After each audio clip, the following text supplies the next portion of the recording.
ఉత్తిష్టంతు భూతపిశాచాః ఏతే భూమిభారకాః ఏతే క్షేమ విరోధేన బ్రహ్మకర్మ సమారభే.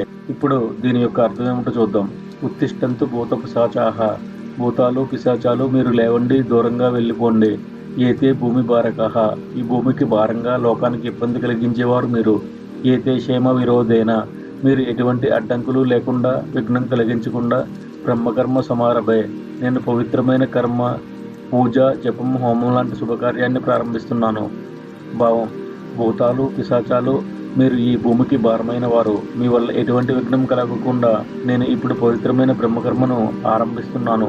ఈ మంత్రాన్ని ఆచమనము మరియు చతుర్విశంతి నామములు పూర్తి చేసిన వెంటనే జపించాలి. ఈ మంత్రం చెప్పి అక్షింతలను వాసన చూసి వెనుకకు వేయాలి. భార్యాభర్తల మధ్యలో నుండి వేయకూడదు. అలాగే వెనుక ఎవరైనా కూర్చుంటే వారి మీద పడకుండా జాగ్రత్తగా వేయాలి. దీంతో పూజలో ఎటువంటి అడ్డంకులు లేకుండా శాంతి, శుభం కలుగుతాయి.